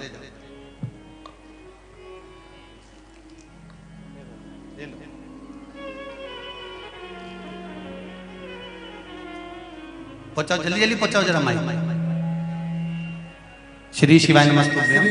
श्री शिवाय नमस्तुभ्यम। महाराज जी आपके चरणों में कोटि कोटि प्रणाम जी। कहाँ से हैं? महाराज जी सागर से, पांडे परिवार से और कार्य पत्रकार का है। महाराज जी 7 दिन से आपके चरणों में पूरा पांडे परिवार कथा सुन रहा है जी। कथा का फल क्या होता है महाराज जी आपको वर्णन करता चाहता हूँ। हमारी गुड़िया बहुत भक्त है शिव जी की। उसने सारे काम छोड़ के पूरे परिवार को पंडाल में जहाँ जगह मिलती महाराज जी आपके चरणों में बिठाला। एक बार सिर्फ कुबेरेश्वर धाम ले गई मुझे, शाम के वक्त 7 बजे कार से लेके गई। राहतगढ़ नहीं पहुंचे महाराज जी, इतना पानी की आगे दिखना भी बंद हो गया। ये शंकर जी को सुमरते सुमरते बेगमगंज तक गई कि कहीं ऐसा ना हो मम्मी पापा का मन बदल जाए और वापस आ जाए। महाराज जी 2:45 बजे हम लोग कुबेरेश्वर धाम पहली बार पहुंचे। आपके चरणों की कृपा से, भोलेनाथ के चरणों की कृपा से पूरा पंडाल वहां भरा पड़ा था। सिर्फ 4 गद्दे लगाने की जगह वहां थी। हम लोगों ने गद्दे उठाए, वहां आराम किया। महाराज जी जैसे साक्षात भोलेनाथ इंतजार कर रहे हो कि ये भक्त वहां से यहाँ आ रहे हैं। दूसरे दिन श्री आपके चरणों की कृपा एक और ऐसी हुई महाराज जी जो इस मुख से बखान नहीं की जा सकती। हमारी श्रीमती ने वहां एक अर्जी लगाई कि महाराज जी भागवत जी की पुराण का कथा कराना है। 1 महीने के अंदर चित्रकूट वाले महाराज जी ने राम मंदिर में श्री भागवत पुराण करा दे। देव क्या बखान करूं आपका, आपकी जय हो, जय हो विश्वनाथ भगवान की। एक पीछे बहन जी कुछ कहना चाहती, माइक दो जल्दी जल्दी दो, उधर पीछे वाली जल्दी दे दो, पीछे वाली को दे दो। हाँ पीछे पंडाल जान दो। हाँ जाओ जल्दी ना। श्री शिवाय नमस्तुभ्यम। श्री शिवाय नमस्तुभ्यम। गुरुजी कहाँ से आई हो? गुरुजी मैं अन्नपूर्णा शुक्ला कटनी से आई हूँ जी। गुरुजी अर्चना वर्मा के बेटे की सरकारी नौकरी लग गई है। बधाई हो। अभी आ नहीं पाई गुरुजी, अगली कथा में जरूर आएंगी। जी जी बधाई हो आपको बहुत बहुत, यही शिव की कृपा है। श्री शिवाय नमस्तुभ्यम गुरुजी। शिव कृपा है, शंकर का हर हर। शिव कृपा का फल क्या होता है, शंकर का अनुमोदन क्या होता है, भाई जानो तो।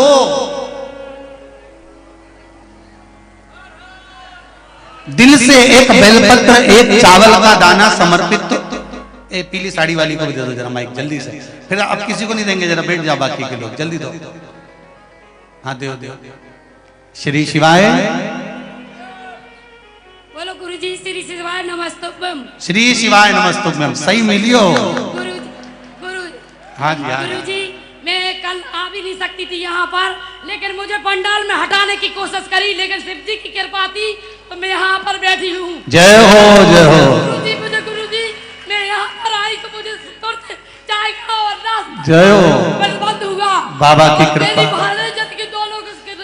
डिलीवरी है। श्री शिवाय नमस्तुभ्यम का। श्री शिवाय नमस्तुभ्यम। गुरुजी बाबा की कृपा बनी रहे, बैठिए।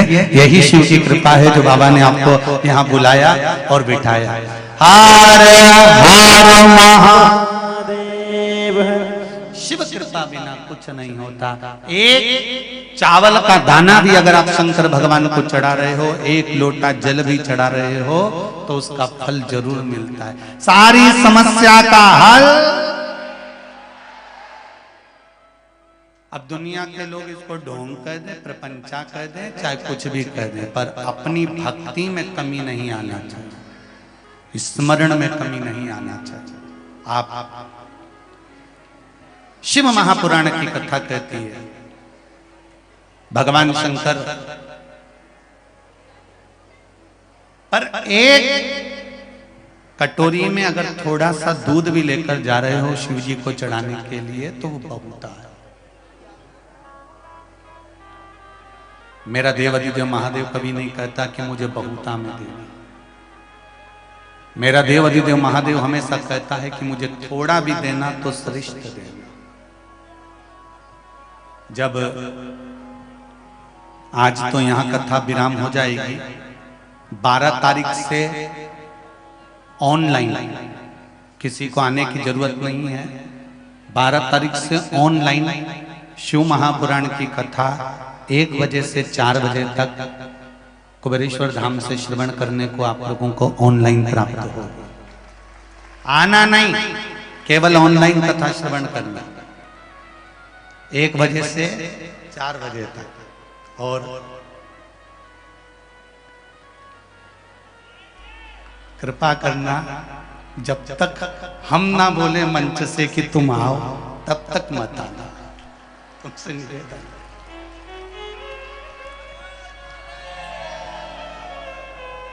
इंदौर, खरगोन, रतलाम, देपालपुर, तुम सब ने सब फेल कर दिया, इतने आ गए।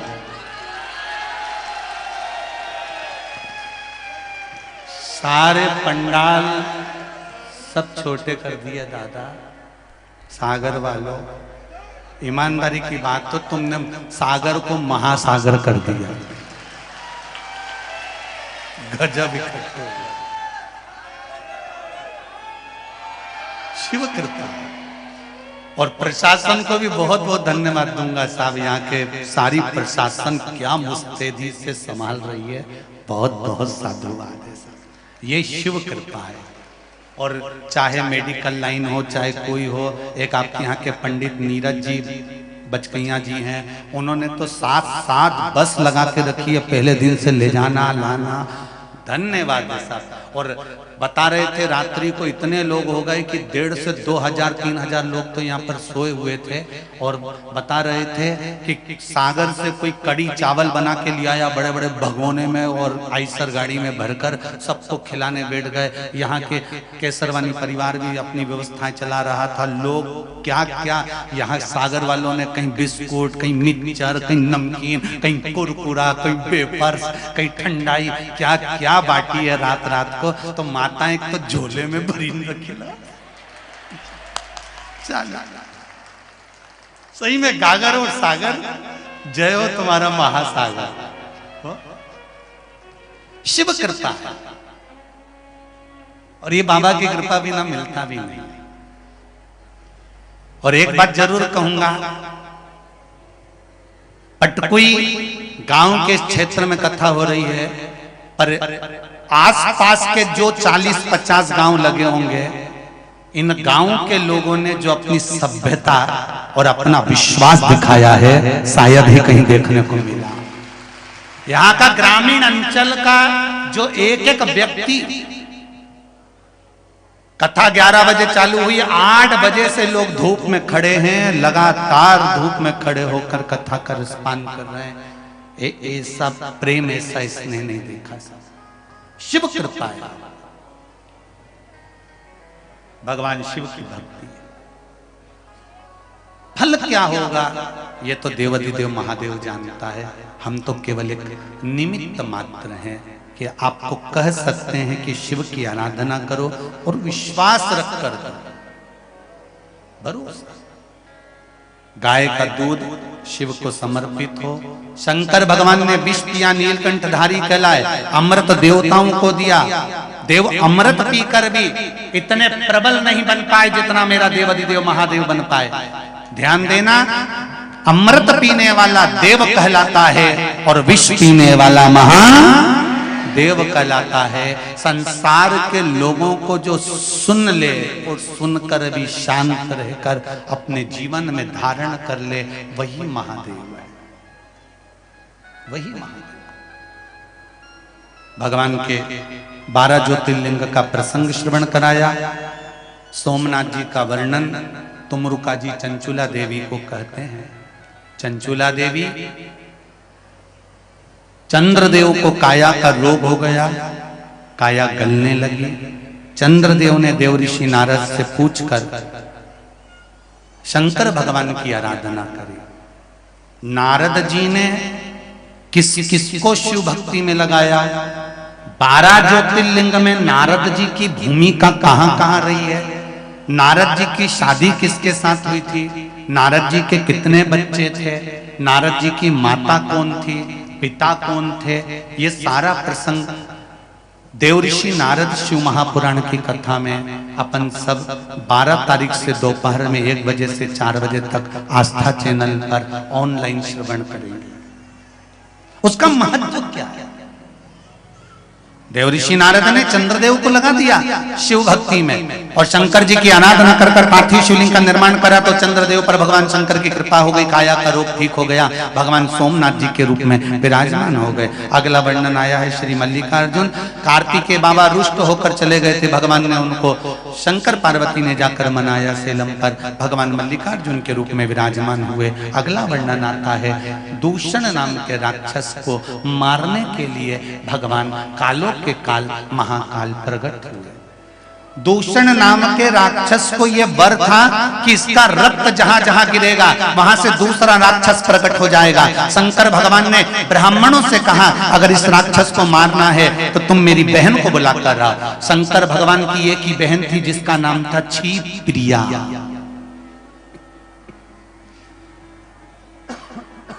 क्या नाम था? क्षिप्रिया। शिवजी की एक बहन क्षिप्रिया, जिससे ब्राह्मणों ने कहा कि भगवान शंकर दूषण नाम के राक्षस को मारेंगे, आप आ जाइएगा जल का रूप लेकर, रक्त को धो दीजिएगा तो राक्षस उत्पन्न नहीं होगा। क्षिप्रिया को आने में देरी हो गई, दूषण नाम का राक्षस मर गया। 84 बूंद दूषण नाम के राक्षस की पृथ्वी पर गिर गई, जिससे 84 दूषण उत्पन्न हो गए। शंकर भगवान ने देखा कि अब इतने सारे राक्षसों को कैसे मारा जाए। क्षिप्रिया ने आकर कहा भैया तुम चिंता मत करो, मैं तुम्हारी बहन हूं, मैं पानी का वेग तेज करती हूं, तुम्हारे 84 टुकड़े कर देती हूं।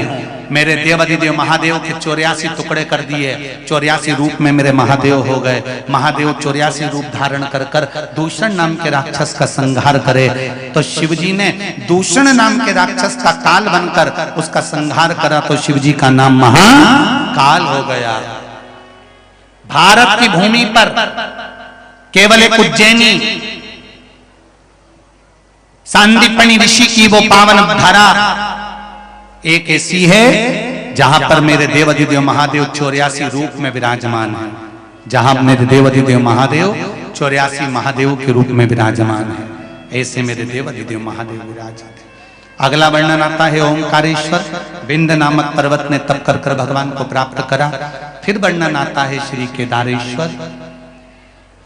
नर नारायण ने तप कर कर भगवान शंकर को यहां पर प्रकट किया। बहुत ध्यान देना एक बात को, यदि आप केदारनाथ जी नहीं जा सकते, आप केदारेश्वर नहीं पहुंच सकते, तो एक काम जरूर करिएगा।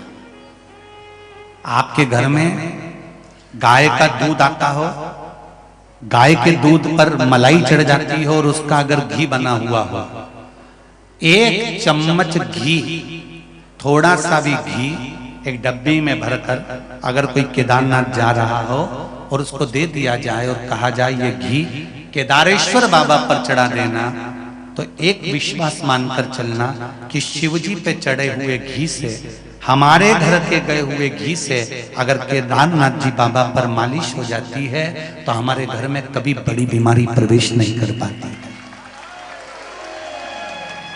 पर घृत होना चाहिए, गौ माता का देसी गाय का घी बड़ा बल प्रदान करता है।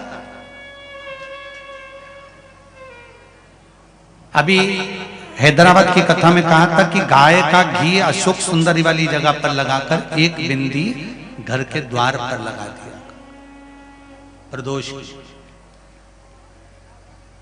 उसका अधिक फल है।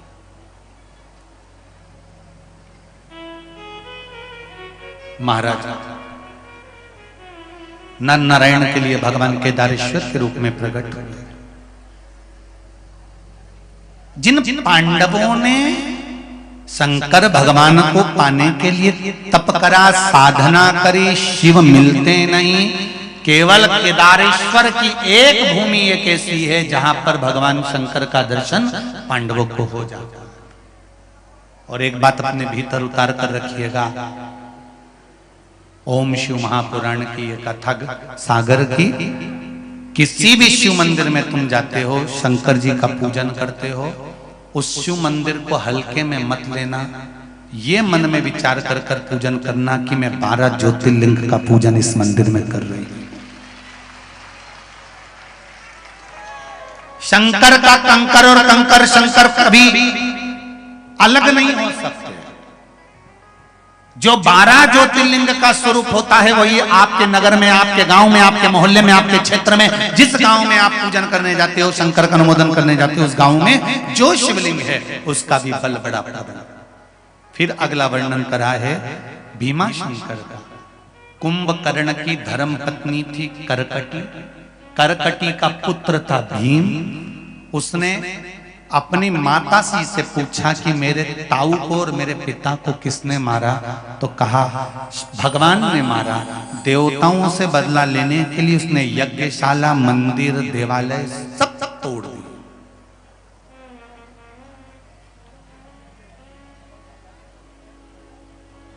सारे मंदिर देवालय तोड़ दिए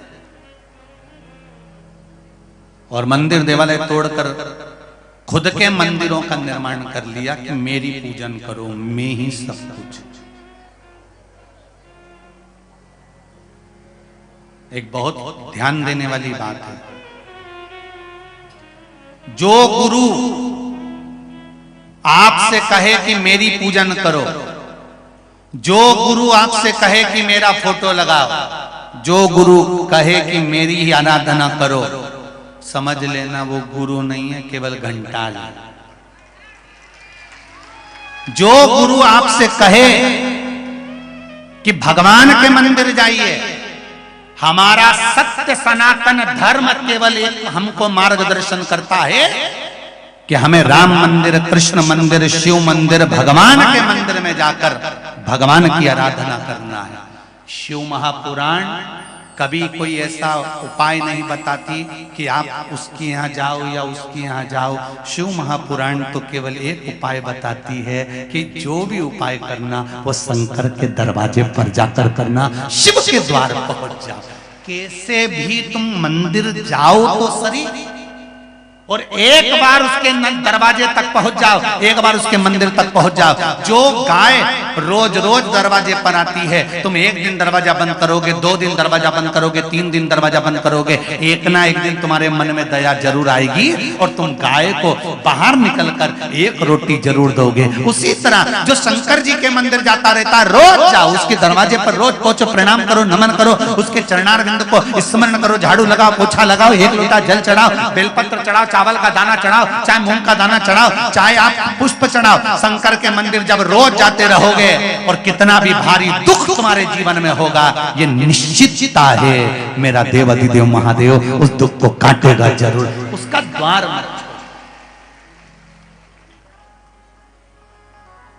उसके द्वार जाना मत छोड़ना। तेरे मंदिर में आना मेरा काम है और मेरी बिगड़ी बनाना तेरा काम। भगवान ने भीम का संहार करा तो शिव जी का नाम भीमा शंकर हो गया। मनु शत्रुपा के कहने पर भगवान काशी में विराजमान हो गए। अगला वर्णन आया है त्र्यंबकेश्वर गौतम बाबा पर गौ हत्या का दोष लगा, ब्रह्मा विष्णु महेश ने आकर दर्शन दिया, गौतम बाबा को श्राप से मुक्त करा। अगला वर्णन आता है वैद्यनाथ रावण शिवलिंग लेकर जा रहे थे, लघु शंका लगने पर भूमि पर रखा बाबा वैद्यनाथ जी के रूप में विराजमान हुए। अगला वर्णन है नागेश्वर। दारुक नाम के राक्षस का भगवान शिव ने संहार करा, भगवान नागेश्वर के रूप में विराजमान हुए। अगला वर्णन है रामेश्वर। भगवान राम ने सेतु बनाने से पहले भगवान शंकर की आराधना करी, रामेश्वरम के रूप में विराजमान हुए। अगला वर्णन है फिर कृष्णेश्वर, जिसकी कथा आपको पहले वर्णन करी। सुधर्म नाम के ब्राह्मण की पत्नी घूष्मा, जिसके घर में पुत्र हुआ, उस पुत्र को सौतेली ने टुकड़े टुकड़े कर नदी में तालाब में डाल दिए। उसको शंकर भगवान ने जीवित किया। उसी भगवान का नाम कृष्णेश्वर महादेव पड़ गया। ऐसे 12 ज्योतिर्लिंग का चरित्र तुमरुका जी ने चंचुला देवी को श्रवण कराया है। चंचुला देवी के पति बिंदुक ने जब शिव महापुराण का ये पावन चरित्र सुना तो वो प्रेत योनि से मुक्त हो गया। प्रेत योनि से मुक्त हुआ और मुक्त होने पर जब प्रेत योनि से वो मुक्त हो जाता है, चंचुला देवी ने तुमरुका जी के चरणों को पकड़कर कहा, मेरा अखंड सौभाग्य हो, ऐसी कृपा करना। शंकर भगवान ने कहा, सुनो चंचुला, 7 दिवस तक तुमने शिव महापुराण की पावन कथा का रसस्वादन ग्रहण करा है।